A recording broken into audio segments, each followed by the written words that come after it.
చూస్తున్నాం మరొక air India విమానానికి బాంబు బెదిరింపు కలకలం రేపుతోంది. ఇప్పటికే ఒక ఎయిర్ ఇండియా విమానం అహ్మదాబాద్ ఎయిర్పోర్ట్ నుంచి టేక్ ఆఫ్ తీసుకొని క్షణాల్లోనే అహ్మదాబాద్ లోని బీజేఎంసీ మెడికల్ కాలేజ్ హాస్టల్లో ఒక్కసారిగా చొరబాటు గురైపోయి సుమారుగా 265 మరణాలకి కారణమైంది. ఈ ఘటనలో చాలా బిగ్గెస్ట్ డిజాస్టర్ గా చూస్తున్న నేపథ్యంలో మరోసారి మరొక ఎయిర్ ఇండియా విమానానికి బాంబు బెదిరింపు అనేది కలకలం రేపుతోంది.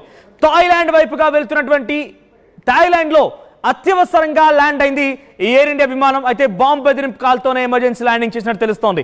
న్యూఢిల్లీ నుంచి ఫుకెట్ వెళ్తున్నటువంటి ఈ విమానంలో సుమారుగా 156 మంది ప్రయాణికులు ఉండగా బాంబు బెదిరింపు కాల్ రావడంతో వెంటనే దాన్ని థాయిలాండ్ లో ఎమర్జెన్సీ ల్యాండింగ్ చేశారు. సో ఎయిర్ ఇండియా విమానం ఒకటి ఆల్రెడీ ప్రమాదానికి గురైపోయి చాలా మంది మరణించారు. బిగ్గెస్ట్ డిజాస్టర్ గా ఇప్పుడు అది పెద్ద ఎత్తున ఆందోళన కలిగిస్తోంది. అందరూ కూడా కన్నీటి పర్యంతం అవుతుండగా మరొకసారి అదే ఎయిర్ ఇండియా సంస్థకు సంబంధించిన మరో విమానానికి బెదిరింపు కాల్ రావడం అనేది కాస్త భయాందోళన గురి చేస్తోంది. ఇప్పటికే ఆల్రెడీ ప్రమాద ఘటన జరిగినటువంటి ఈ ఎయిర్ ఇండియా విమానానికి అహ్మదాబాద్ ఎయిర్పోర్ట్ దగ్గర జరిగినటువంటి ప్రమాదానికే ఉగ్ర కుట్రగా భావిస్తున్నారు. నెటిజన్స్ అందరూ కూడా ఉగ్ర కుట్ర ఉంటుందని అనుమానం వ్యక్తం చేస్తున్నారు. ఒకవైపు ఇదాని విచారణ కొనసాగుతూ ఉండగానే అక్కడ మరో ఎయిర్ ఇండియా విమానానికి ఇదే రకంగా బాంబు బెదిరింపు రావడం అనేది కాస్త భయాందోళన గురి చేస్తుంది. అసలు ఏం జరుగుతోంది? ఎయిర్ ఇండియా సంస్థ కూడా అంత అర్థం కాని పరిస్థితి. ఒక ఎయిర్ ఇండియా విమానం కుప్పకూలిపోవడం, మరో చోట బాంబు బెదిరింపు రావడం. సో ఈ బాంబు బెదిరింపు వెనుక కారణం ఏంటి, ఎవరు కాల్ చేస్తుంటారు అనేది కూడా కొంత దర్యాప్తు మొదలైంది. ప్రస్తుతానికి ఎమర్జెన్సీ ల్యాండింగ్ థాయిలాండ్ లో జరిగింది. ఇటు న్యూఢిల్లీ నుంచి ఫుకెట్ వెళ్తుండగా ఒక్కసారిగా ఈ బాంబు బెదిరింపు కాల్ రావడంతో థాయిలాండ్ లో ల్యాండ్ అయింది. ప్రస్తుతానికైతే అందులో ప్రయాణికులు అందరూ సురక్షితంగానే ఉన్నారు. కానీ అసలు ఫోన్ ఎవరు చేశారు, నిజంగా ఆ ప్లేన్ లో బాంబు ఏర్పాటు చేశారా, బాంబు ఉందా, ఇలా అనేక అనుమానాలు తావిస్తున్నాయి. మరిన్ని అప్డేట్స్ తో మా ప్రతినిధి సచిన్ సిద్ధంగా ఉన్నారు. రైట్ సచిన్, సో ప్రెజెంట్ ఏంటి అంటే ఎయిర్ ఇండియా విమానానికి ఒకటి ఆల్రెడీ ప్రమాదానికి గురైంది, మరొకటి ఒక పెద్ద ఎత్తున బాంబు బెదిరింపు కాల్ కారణంగా థాయిలాండ్ లో ఎమర్జెన్సీ ల్యాండింగ్ అయింది. అప్డేట్స్ ఏంటి, అసలు ఎయిర్ ఇండియా సంస్థ ఏం చెప్తోంది ఈ విషయాలపైన? అఫీషియల్ గా ఎటువంటి స్టేట్మెంట్ ఇంకా రాలేదని చెప్పుకోవాలి. ఎందుకంటే ఎదురు చూపు ఎయిర్ ఇండియా కూడా ఆశ్చర్యచారులు వస్తుంది. ఎందుకంటే కొన్నేళ్లుగా నేను చెప్పుకోవాలి, కొన్నేళ్లుగా ఇటు కంప్లైంట్స్ వస్తూనే ఉన్నాయి.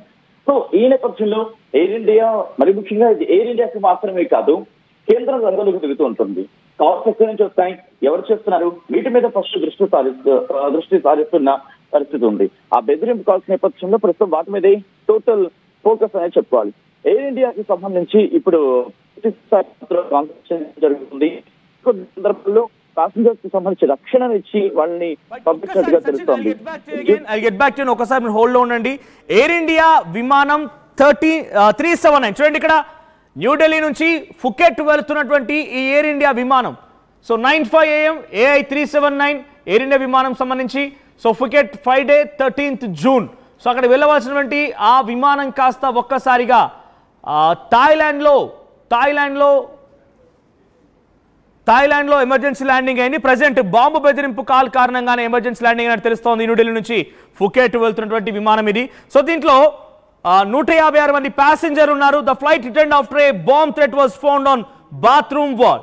సో బాత్రూమ్ వాల్ పైన బాంబ్ థ్రెట్ ఉన్నట్టుగా, అంటే బాత్రూంలో బహుశా మరి ఎవరైనా రాసి ఉంటారా, ఏం జరిగిందో తెలియదు, కానీ బాత్రూమ్ వాల్ పైన బాంబ్ థ్రెట్ ఉన్నట్టుగా రాసి ఉండడంతో దాన్ని తిరిగి వెనక్కి తీసుకొచ్చారు. Authorities have not found A bomb on air India aircraft after A preliminary research.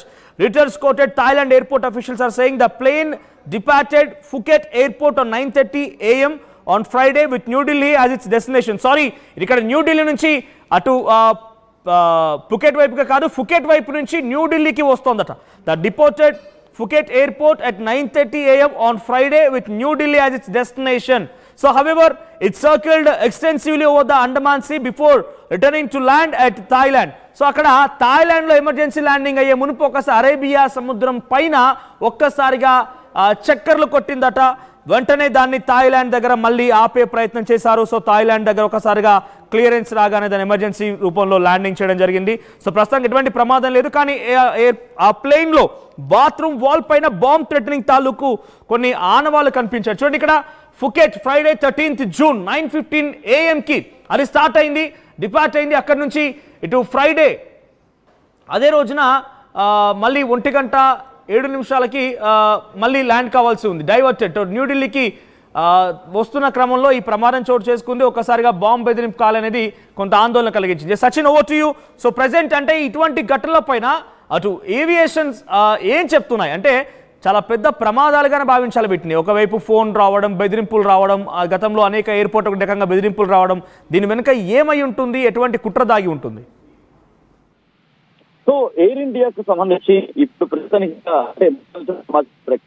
ఎప్పుడైతే బాంబు బెదిరింపు వచ్చిందో దాంట్లో ఉన్న ప్రయాణికులకి వాళ్ళకి తెలుస్తోంది. ఎందుకంటే ఈ మధ్యకాలంలో మెయిల్స్ ద్వారా కావచ్చు, లేకపోతే ఫోన్స్ ద్వారా కావచ్చు, ఎయిర్ ఇండియాకి విమాన ప్రమాదాలకు సంబంధించి కావచ్చు, లేకపోతే పేల్చొస్తున్న బెదిరింపు కాల్స్ కావచ్చు ఎక్కువ అవుతున్నాయని చెప్పుకోవాలి. సో ఈ క్రమంలోనే ఎయిర్ ఇండియా కూడా ఎప్పుడెప్పుడు బట్ ఎక్కడ కూడా వాటిని కొట్టిపాడేయకుండా కేర్లెస్ గా కాకుండా వాటిని కన్సిడర్ చేసి ప్రస్తుతం ముందుకు వెళ్తున్న పరిస్థితి అయితే ఉంది. బట్ ఈ రోజు మీరు అన్నట్టుగా ఫుకెట్ నుంచి ఢిల్లీకి రావాల్సిన క్యారియర్ కి సంబంధించి ఉదయం 9:30 ఈ అంటే ఉదయం 9:30 అక్కడి నుంచి బయలుదేరిగా తెలుస్తోంది. మార్గం మధ్యలో బాంబు థ్రెట్ అంటే విమానంలో బాంబు ఉందంటూ కూడా సిబ్బందికి వాళ్ళకి సమాచారం వచ్చింది. దీంట్లో వెంటనే అధికారులు అప్రమత్తం అవడం జరిగింది. ల్యాండింగ్ తీసుకెళ్లారు. అక్కడ ఎమర్జెన్సీ ల్యాండింగ్ చేయడం జరిగింది. విమానం గాల్లో ఉండగానే బెదిరింపు మెయిల్ వచ్చిందంటూ కూడా అధికారులకు ఇన్ఫర్మేషన్ అందింది. సో అధికారులకు ఇన్ఫర్మేషన్ అందిన తర్వాత చెప్పింది. ఆ తర్వాత అండమాన్ సముద్రం మీదుగా వెళ్తున్న విమానం చాలాసేపు గాల్లోనే చక్కర్లు కొట్టి చివరకు సేఫ్ గానే ల్యాండ్ అయింది. విమానం ఐలాండ్ లో దిగిన వెంటనే అధికారులు కూడా వాళ్ళు ఇన్వెస్టిగేషన్ ప్రారంభించారు. అయితే విమానంలో ఎలాంటి బాంబు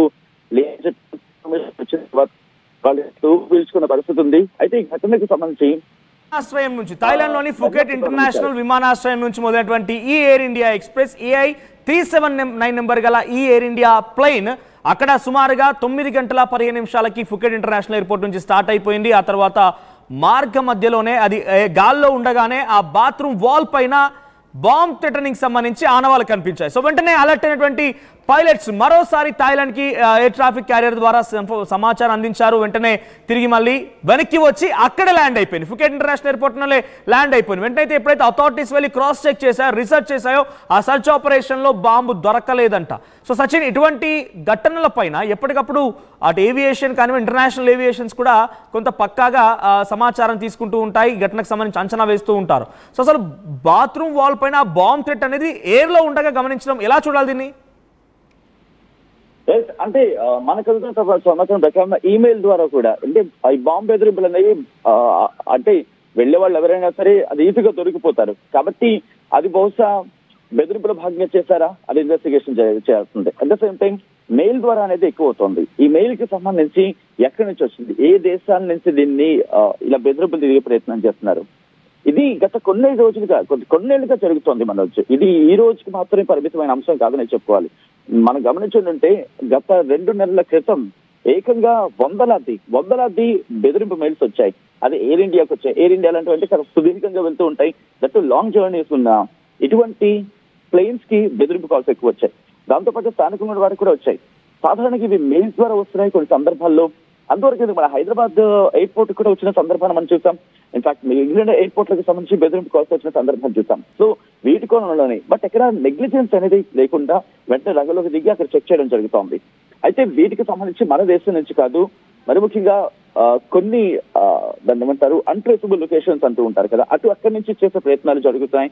దీని మీద ప్రస్తుతం దర్యాప్తు అయితే మాత్రం జరుగుతోంది. ఈ రోజు జరిగిన ఫుకెట్ కి సంబంధించిన ఘటనకు సంబంధించి ఎక్కడ కూడా నెగ్లిజెన్సీ కాకుండా మీరు అన్నట్టుగా ఒకవేళ బాత్రూమ్ వాళ్ళ మీద రాస్తుంటే దాని మీద ఇన్వెస్టిగేషన్ జరుగుతుంది. At the same time mail గా ఈ బెదిరింపు వచ్చిందని చెప్పి ప్రస్తుతం చర్చ జరుగుతుంది. కాబట్టి దీని మీద కూడా ఇన్వెస్టిగేషన్ జరిగే అవకాశం అయితే కనిపిస్తుంది. బట్ ప్యాసింజర్స్ ఎవాక్యువేషన్ గురించి కూడా మాట్లాడుకున్న పరిస్థితి ఉంది. ప్యాసింజర్స్ ఎప్పుడైతే వాళ్ళు ఎవాక్యువేట్ చేశారో మరికొంతమంది సంబంధించి, ఎందుకంటే A379 ఫ్లైట్ ఇది. దీంట్లో ఒకసారి ఇద్దరు కాదు, ఎక్కువ 156 మంది ప్యాసింజర్లు ఉన్నారు. ఈ ప్యాసింజర్స్ అందరూ కూడా వివిధ ప్రాంతాలకు వెళ్లాల్సిన వాళ్ళు. దీంట్లో అథారిటీస్ ఏమంటున్నారంటే థాయిలాండ్, ఎందుకంటే థాయిలాండ్ దిగిన తర్వాత అక్కడ థాయిలాండ్ అథారిటీస్ కి వాళ్ళు చెప్పుకొచ్చారు.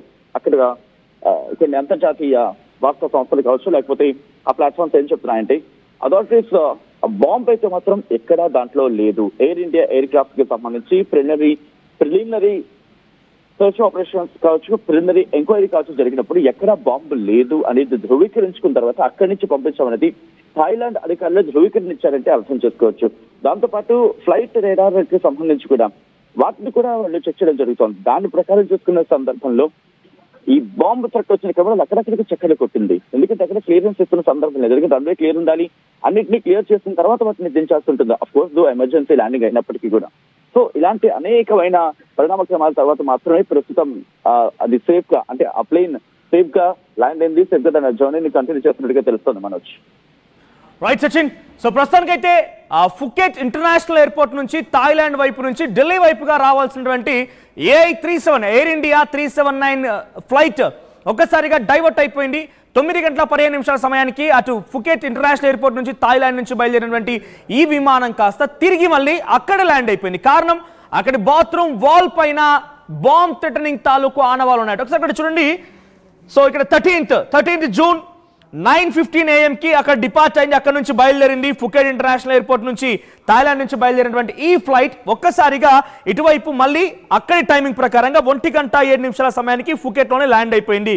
కారణం ఇక్కడ బాంబ్ థ్రెటనింగ్ కాల్ రావడం. చూడండి, న్యూఢిల్లీ డైవర్టెడ్ అని ఉంది. ఎప్పుడైతే ఈ బాంబ్ బెదిరింపు కాల్ వాళ్ళు గమనించారో, అది పక్కగా బాత్రూమ్ వాల్ పైన బాంబ్ థ్రెటనింగ్ తాలూకు ఆనవాళ్ళు గమనించారో వెంటనే ఆ ఫ్లైట్ ని మళ్ళీ కమ్యూనికేట్ చేశారు. థాయిలాండ్ ఎయిర్పోర్ట్ తో కమ్యూనికేట్ చేసి అక్కడ అరేబియన్ సముద్రం పైన కొంతసేపు పాటుగా చక్కర్లు కొట్టి ఆ తర్వాత తిరిగి మళ్ళీ థాయిలాండ్ ల్యాండ్ చేశారు. ఆ తర్వాత అక్కడ వెళ్ళినటువంటి అథారిటీస్ పూర్తిగా క్షుణ్ణంగా పరిశీలించారు. కానీ ఏ ఒక్క అనుమానాన్ని వారు గ్రహించలేకపోయారు, ఏ ఒక్క థ్రెటన్ని లేకపోతే బాంబ్ లాంటిది గమనించలేకపోయారు. ఈ విమానంలో 156 మంది ప్రయాణికులు ఉన్నారు. ఇప్పటికే ఒక ఎయిర్ ఇండియా విమానం ప్రమాదానికి గురైంది. అహ్మదాబాద్ ఎయిర్పోర్ట్ నుంచి అది బయలుదేరుతూ దగ్గరలోనే కొన్ని క్షణాల్లోనే కుప్పకూలిపోయింది. సుమారుగా 241 మంది డైరెక్ట్ గా ప్రయాణికులు దీంట్లో హట్ అయ్యారు. మరొక 24 మంది ఇండైరెక్ట్ గా అక్కడ స్థానికులు హట్ అయ్యారు. ఓవరాల్ గా 265 మంది మరణించారు.